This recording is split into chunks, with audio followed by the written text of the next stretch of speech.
nicer weather today. Nice Eh? Looking for a change. Yesterday. That's great.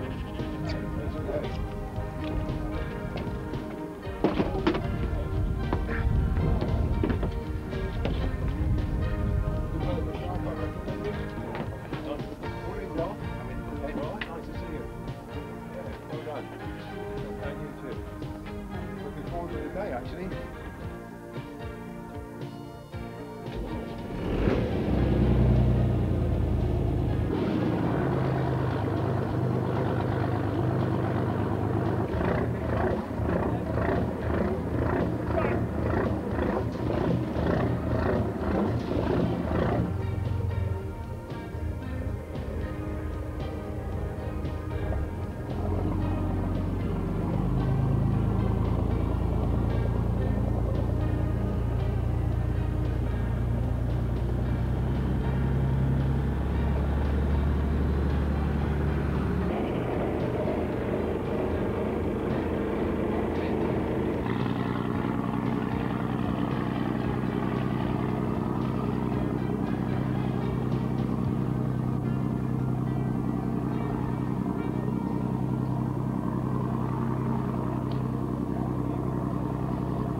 Nice to be underway. And nice for a fine day.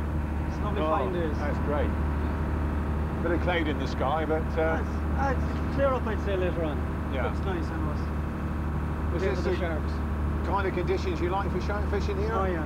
You want a small bit of breeze for the drift. Yeah. You don't want too much of the sun because it's going to be very burning. And no movement in the water, so you need a bit of a drift. Yeah. How far are we got to steam off?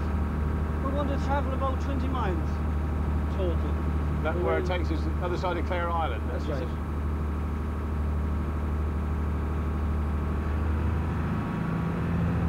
What's the shark fishing been like here this year? It has been good. It has been very good up to now. I've landed with 3 nice blues. We just lost a poor beagle the last time. Did you? Yeah. Is that unusual for you? Not what the poor beagle was, but the blues aren't. You get a lot of blues, but not a lot of poor beagles. What's an average catch? Oh, about 3, maybe 3-4 blues. That's good, isn't it? Pollock, cod and ling and stuff. Bits and pieces as well. What are we drifting over? Is it sort of... we've been drifting very mixed ground. So you'll have a choice of a lot of different things. Deep water? Yeah. About 45, 50 metres. Much the same as back home, yeah? Yeah. That's going to be great. Really looking forward to this today. Yeah. It's be nice.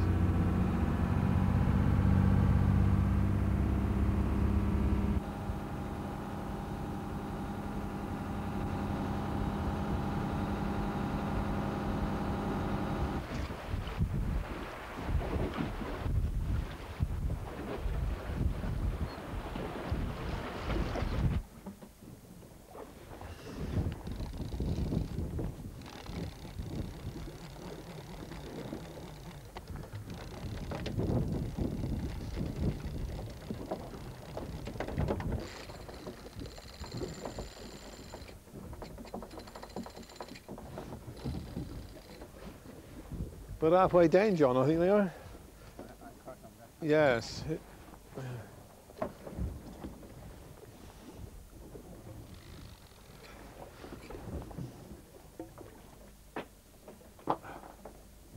Well, we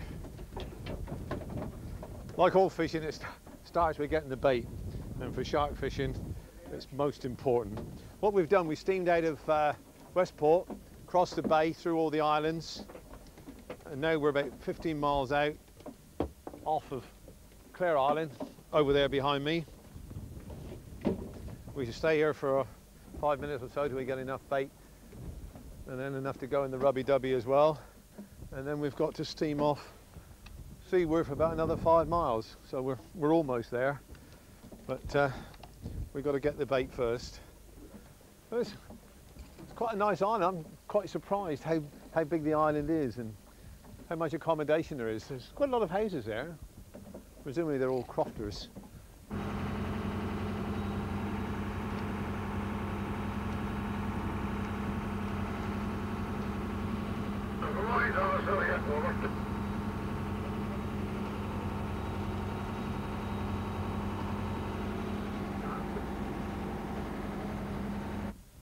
Well, we're about 3/4 of the way to the fishing grounds. At least it probably doesn't look like it, but as we were steaming past Clare Island, we suddenly realised that it's going to be quite rough when we get outside, much too rough for us to give you some nice close-ups of the traces and the tackle that I'll be using today. So we thought we'd stop off in Clare Island first. I'm going to be using 3 rods today, and I like to fish light, even for shark. So I've got 2 that are 30, but I've got one that's 50 pound. And this is the one that I hope to get the best sport from. This is a soft actioned 30 pound tip rod. There's a medium sized reel, and that's loaded with 30 pound line. I think that's going to be perfectly adequate. I think if I hook a shark on that, we'll have some great sport. So I think really when you're shark fishing, it's about enjoying the sport, not the way they do it on the charter boats for various reasons. They do tend to give you very, very heavy rods. That's so that they don't lose too much tackle, but we want to do it the sporting way. Now the end gear, most important part, is the trace. I'm using soft cable. I like this soft cable because you can see it's very pliable, and I personally don't think you'll get lots of kinks in that. It's 300 pound breaking strain, adequate for stopping it from being chewed through. That's a 300 pound one. Needn't be that heavy really, but I find that they can't chew through that. The hook is a Seamaster 9.0. It's probably the strongest of the sporting hooks. Universal the world over, those. Very strong and very sharp. You do need sometimes just to hone up that point, just to make sure it stays sharp. I crimp mine on, and I always double crimp mine, sort of a belt and braces job. One is probably adequate, but I always feel much safer if I've double crimped it. And 2 or 3 feet back, I put on a link swivel, again double crimped. Now the reason I do that is that when we got a shark in the boat and they start thrashing about, you can just unhook it like that, so that the shark is then free and it's not pulling your rods and your trace all over the deck. Again, as you can see, everything's double crimped. And we should be using balloons. Underneath that, the balloon will be 2 ball weights or single ball weight, whatever weight I need. In this particular case, it'll be 2 ball weights. That's enough to keep down the mackerel. Now I usually slip on a small swivel onto my line to tie the balloon to. It runs much easier when you're letting out the line.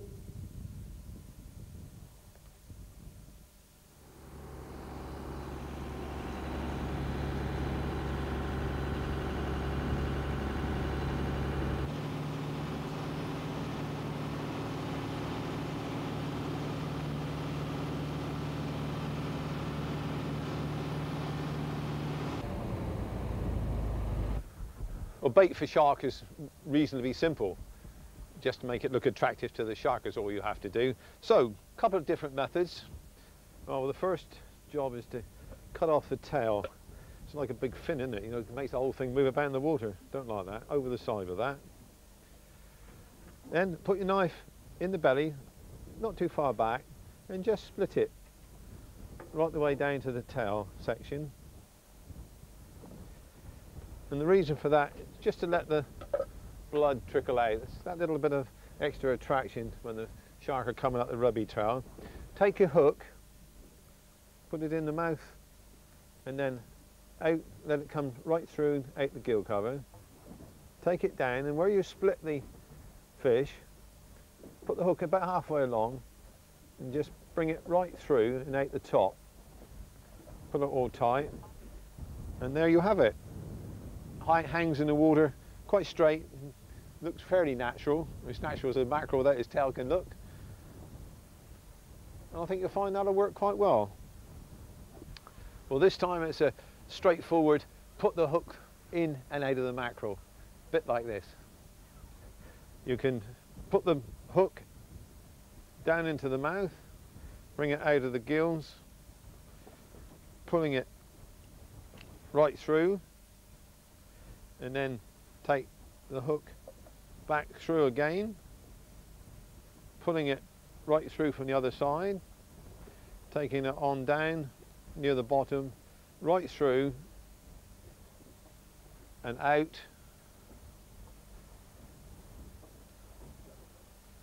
and pull the whole thing back up, pushing the hook right inside like that. And there you have another useful bait.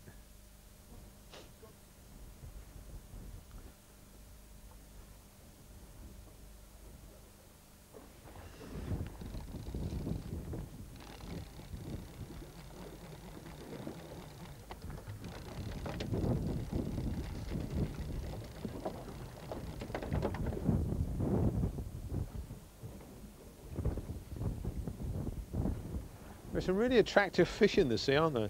That's a grey gurnard. That one's just come up on the feathers. Because grey gurnard is the smaller of the three that we catch on rod and line. It's quite attractive. These fins, they're quite spiny there, so you want to keep your hand away from those. Very attractive little fish. Not quite so pretty as the red gurnard, of course, but attractive in its own way with that nice flat bull head. You know, you never know what's coming up on a rod and line. One of the beauties about fishing, really, at least I think it is. You never know what's coming up.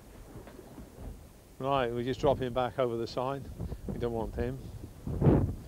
Pretty, away you go.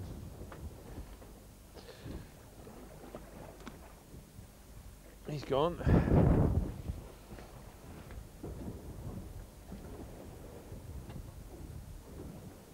Well, floats for shark fishing can be really simple, just balloons. Well, we've got 3 out today. Got them blown up a bit harder than I would normally have them. That's because it's quite rough today, and I found that they kept bobbing under the waves a little bit, so I've put on or blown them up a bit more because the mackerel are quite big and heavy. But if you don't like using balloons, you can use any float really, any sort of sliding float that takes your fancy, as long as it'll take the weight of a good sized fish with a ball weight as well.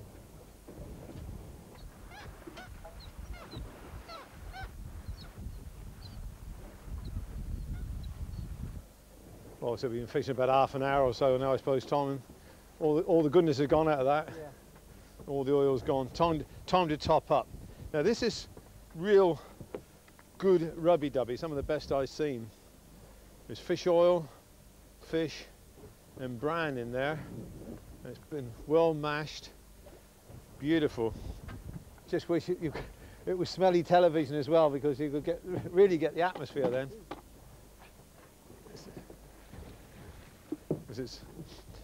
It's all there, especially if you get downwind. But it's really good stuff.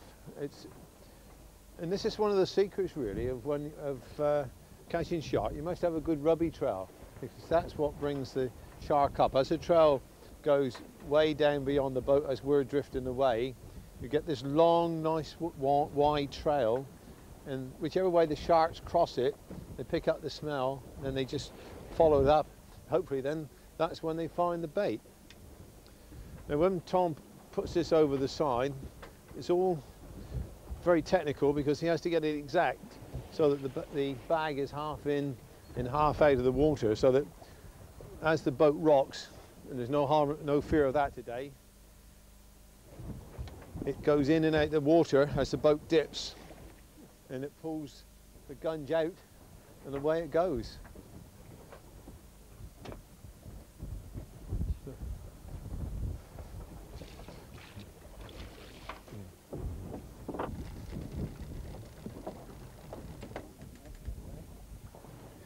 It's all happening today. That's nice. John's just brought this one up on the feathers. It's a nice little cod. I'm sure that'll go down well when he goes home. Good job we're not home in England. There's a cod ban on at the moment. We wouldn't have been able to catch this one. Oh, that's nice. You're pleased with that one? Oh, yes, sir. Hey? Very pleased. In the pan tonight? Oh, in the pan tonight, sir, without a doubt. Yeah, you're doing well. What a mixture. Yeah. That's good, isn't it? You are.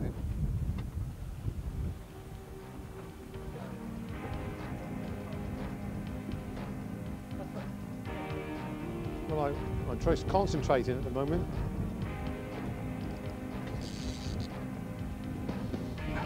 Right, we're into the first one. You've got to remember that you've got to make sure you get that hook sunk well and truly home. Because he's a long way away and it's a big hook. You've got to give him some stick to make sure the hook goes home. I find you've got to give it a bit more striking pressure than you would normally give it to a fish. If you notice when he was first running off, you've got to let it run, which I did, because it grabs it. You've got to make sure that it turns the bait. Yeah, he's hanging deep, this one. It's not too bad. Let's get this ratchet off. It's coming up a bit. Balloon's back in sight. God, this one's taking so quick, Tom. I haven't even got my butt pad on yet. He didn't like the look of the boat. Didn't like the look of the boat. Coming round this way. On your head, John. Can you move your feather rod for me, please? Thank you.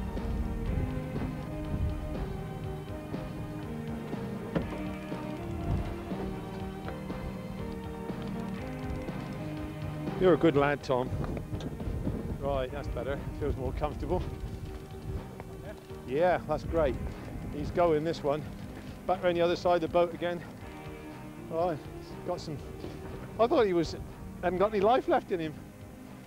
He certainly has now.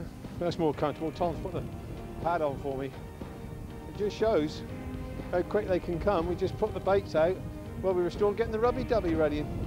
The rubby's only just gone over the side. My goodness me, that's great. Oh.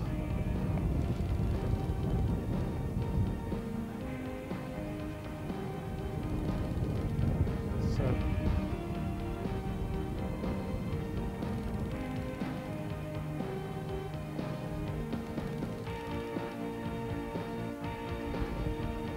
I don't know, I was going to say you're beginning to tire, but maybe it's me that's beginning to tire. He's going again. That's right. Let him go when he wants to go. Plenty of time.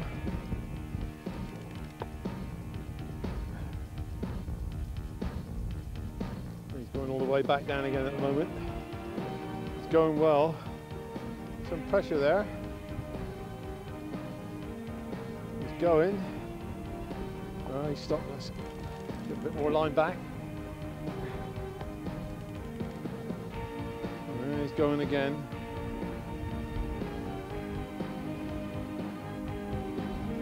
Yeah.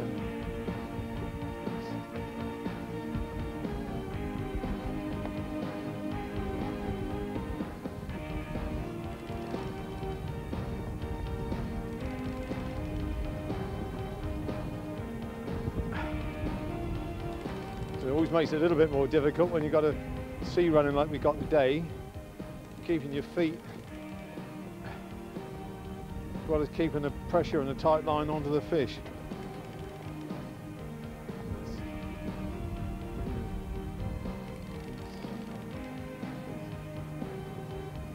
Great. Yes. We're getting closer.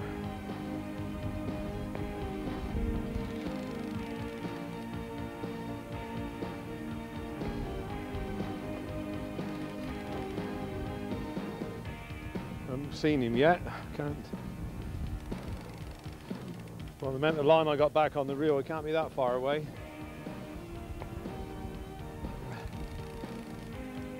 Yes. I haven't seen the top of the trace yet. Oh.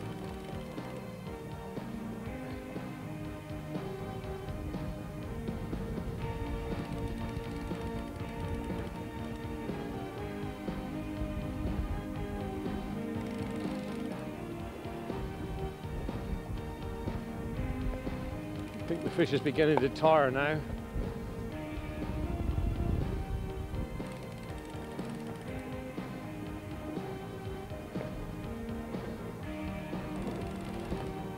He's off again.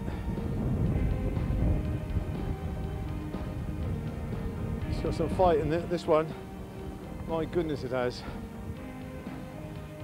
Probably turn out to be a little tiny fish. He's all going again now. Oh, all the way back again.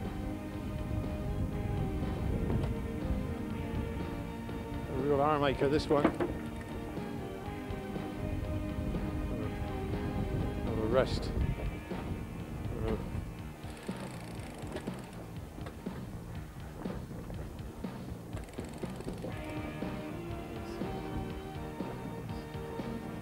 Beginning to come up again. But he's staying so deep, this one. He's not running off and making it easier for me by getting away from the boat. I'm pumping this one up. I'm under the boat all the time. It would make life a bit easier if he moved off a bit, I think.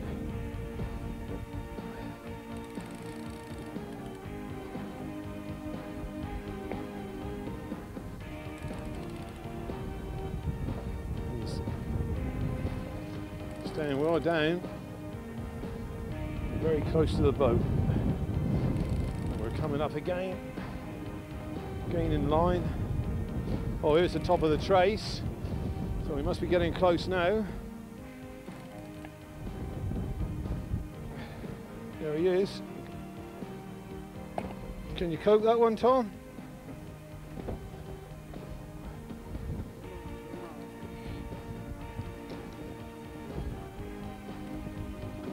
Hey?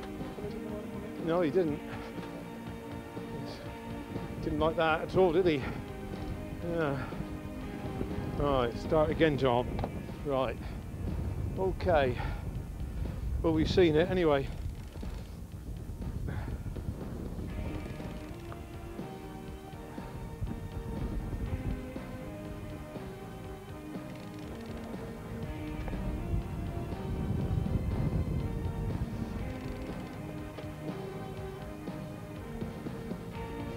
Right, if I bring him back this way, I can't see what you're doing. You tell me, Tom.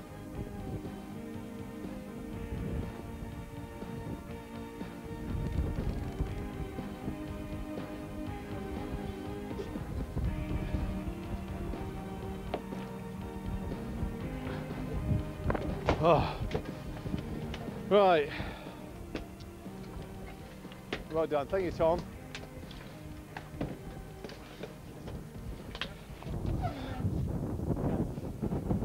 Great. Well, that's my first Irish blue shark. What a good way to start. We think it's about 75 pounds, but we shan't know for sure because we're not going to weigh it. We want to put it back. We don't want to harm the fish. So it'll only be measured, length and girth, and then it'll be put back after it's been tagged, and then we might know where it travels. Great. Your turn then, Tom. That's great, isn't it? Smashing. Do you tag everyone, Tom? Yeah, we tag all blue shark and How many years have you been doing this? I've been at this 7 years now. That's great. And have you caught any of your own tag sharks before? No. Yeah.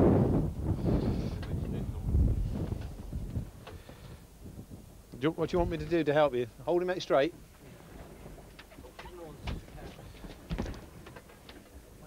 Yeah, I'm just watching those. Right on, he's right on the tip of his nose now. So you're going to get cameraman in this. There's nothing I can do about it.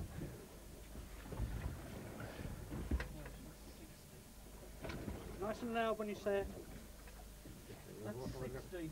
60 inches? No, we have to do more. Oh, a bit more than that. We have the long enough kid. I'll catch you a smaller shark next time. The tape measure's not long enough.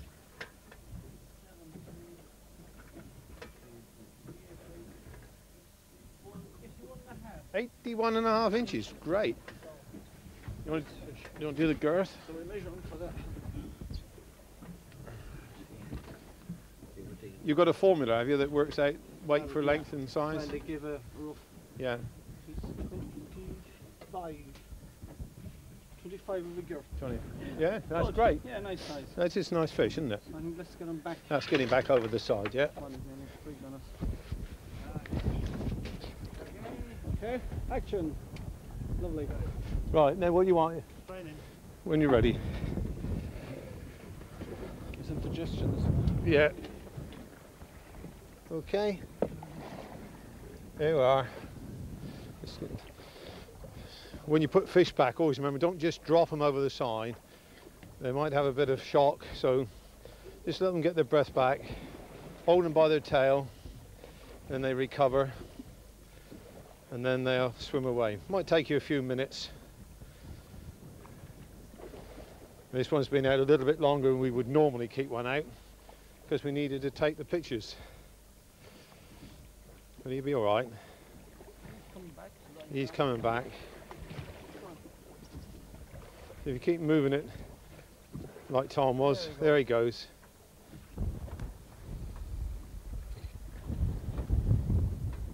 That's great, John. What do you got there? 3 pollock? That's correct. Great. Well done. Shall I give you a lift with those? That's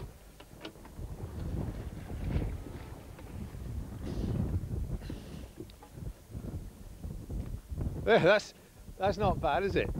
It's quite a nice pollock on the top. It's one of the beauties, really, isn't it? When you come out here, you can, because we're drifting over rough ground, it's not sand. If you put down some lures, you can do quite well with pollock and coalfish. I saw you catch a coalie just now. That's right, Ted. Yeah, that's great. I'm fascinated with these too. We don't see those in England. Hawkeyes. Hawkeyes, you call those, do you? Good, aren't they? We're by the Japanese. Are they? Yes. Yeah. Excellent. They do the job, don't they? What's the biggest pollock you would get drifting through here? 10 to 12 pounds, Ted. Really? Yes. Oh, that's great, isn't it? Very good. Yeah. Sometimes you might get a 17-pound pollock, but not on every drift. No. No. No, that's good. That helps to fill the day in, doesn't it? Oh, yes, it does, yes. Yeah, because shark fishing can be quite tedious sometimes. That's right. Yeah. That's right. You're waiting and waiting and waiting. It keeps a man's eye in when he's catching a nut pollock. That's right. Yeah. Keeps the interest going. Yes. Oh, well done.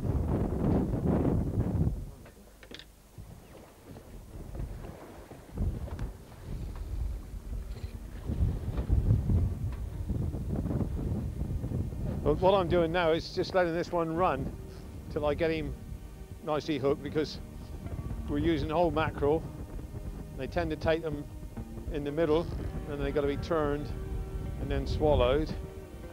And I'm fishing fairly light with this particular rod. Right. Again, it's a case of making sure that hook goes home. Right, I think we're in business.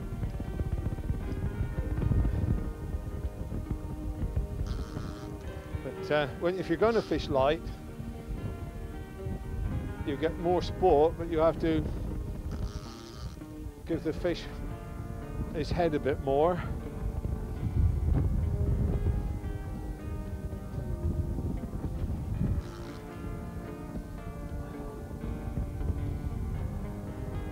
He's staying a bit deep at the moment, but he's staying well away from the boat, which is a good thing. Let's get this ratchet off.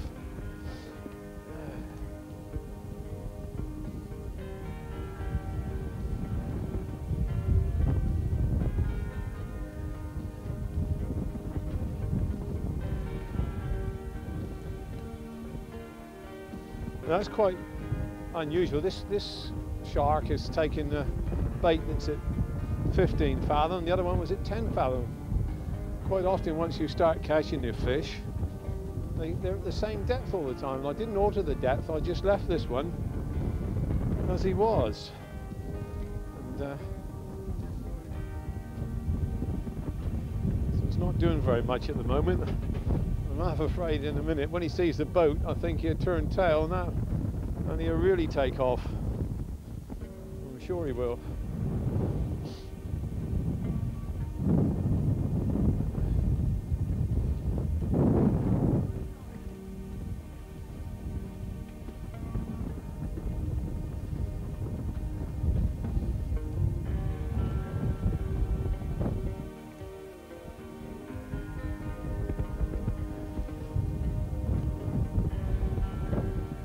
screw.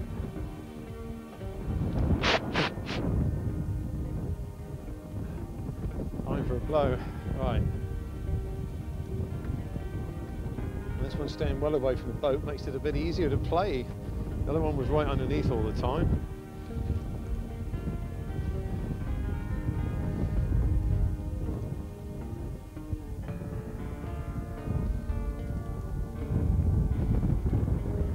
You can see that's the bloom coming up.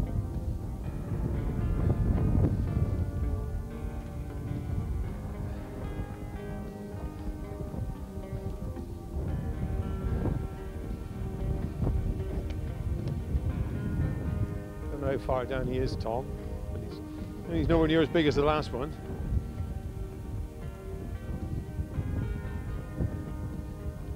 Stops hit the top of the rod, so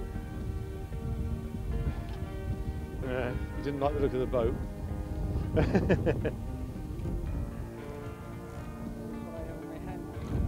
Eh? That's right. You could well be right on that.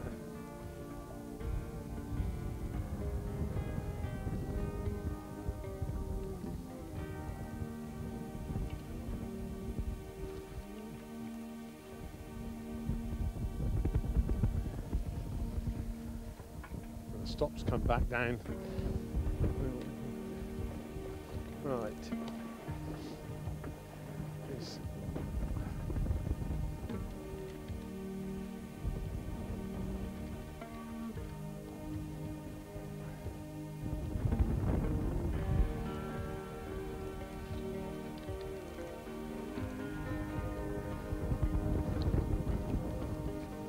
Don't think he's far away, Tom. He's certainly not so big as the last one.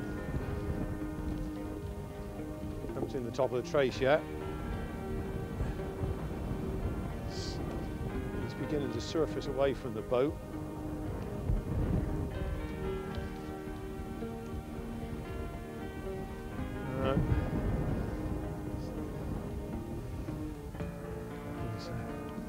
Is he over that line, Tom? No, he's underneath it, isn't he?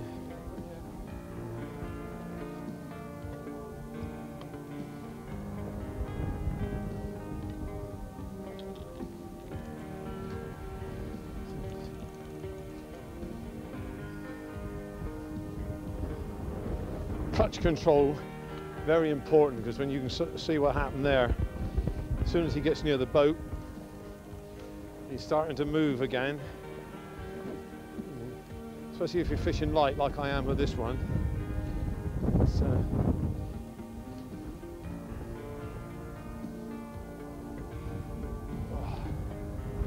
It's good stuff. Oh, he's coming. There he is. I did see him. He saw you then, Tom. You showed him that gaff. He didn't like that.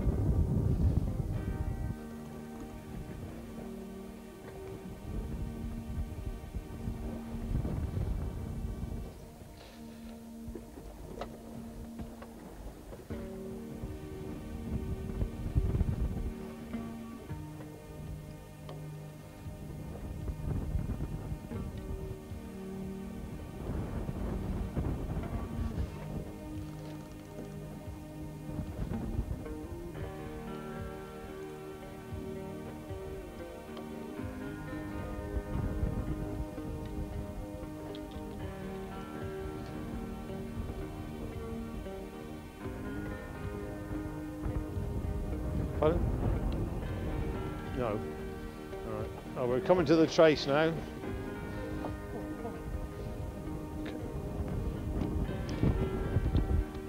Can you tell me what you want, Tom?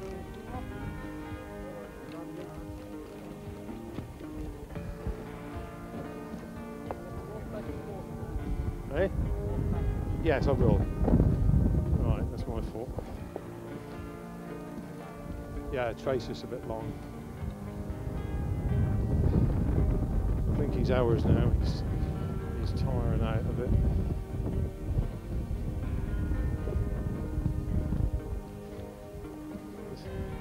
There's a trace again, Tom. Right.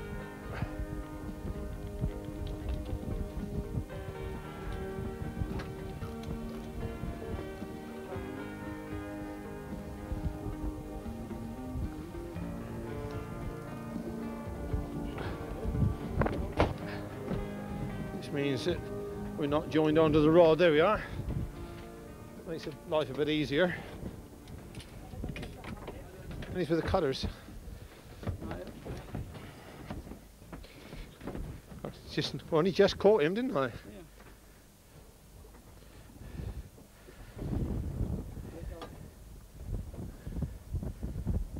Well, we're doing quite a lot for the Irish. There's another one tagged. 650. Yeah. It's amazing how far blue sharks can travel, really. It's rather fascinating, really, about the shark, because they got this dictating cover to their eye, which really and truly is just an eyelid. And they can close or open that to protect their eyes. There's not many fish that have got that. I find that quite fascinating. As you can see, it's quite solid. I mean, I'm not sure whether they can see through it. They may well be able to, because it looks as if they can, but it's a good defence mechanism. You finished measuring it, Tom? Well, what was he? 71.25. Oh, that's not bad. He's a bit shorter than the other one. And what was that? 20 inches around the girth. Well, that's almost the same. That's surprising. Anyway, we put him back now. Right. That's a fine fish. Right, we'll put him back now, Yeah. together. Okay. Right. As we said before, gently is the way to do it when you put a fish back. You want to hold on his tail? Oh, he's more alive. Yeah, he's all ready to go, that one. Yeah, he's all right.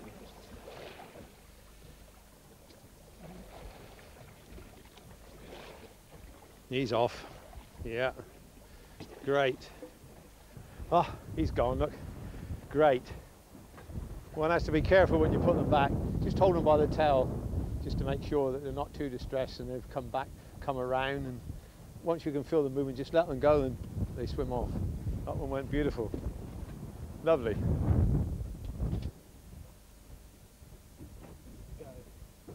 Thank you, Tom. You're doing well. Oh, I think so. I definitely think so. I could do with a pint of Guinness now, I think, after that. Oh, sorry.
Well, What a great day. thanks, Ted. I reckon that deserves a Guinness, don't you? Yes, I think so. Don't you? Yeah, definitely. John, can we have a couple of Guinness? 2, please. Well, that wasn't bad. 2 shark. Would you call that a reasonable day? That was good. Very good, I thought.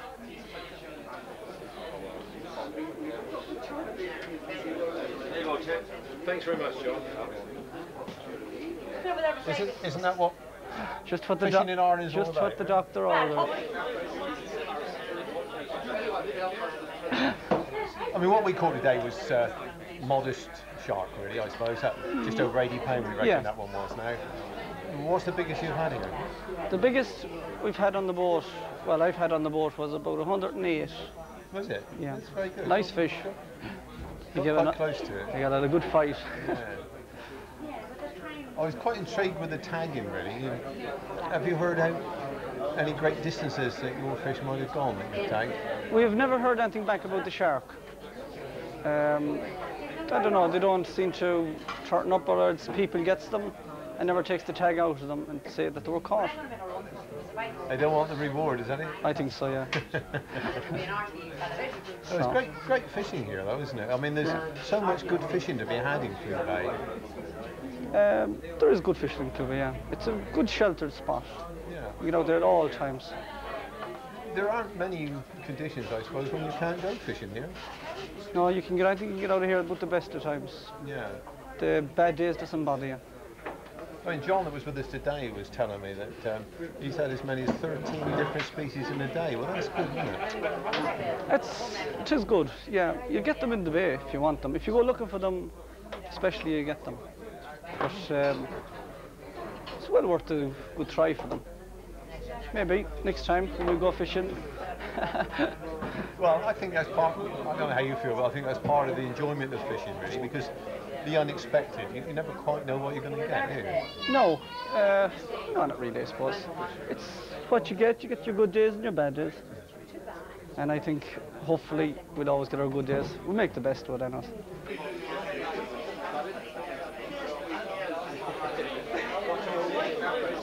That was great. Well, all I can say is cheers to you and cheers to Westport. I've really enjoyed my stay here. Now we're going to enjoy the rest of the evening and the hospitality of the Helm at Westport. It's the only place to be when you go fishing. Cheers. Cheers, Ted. Say what's good.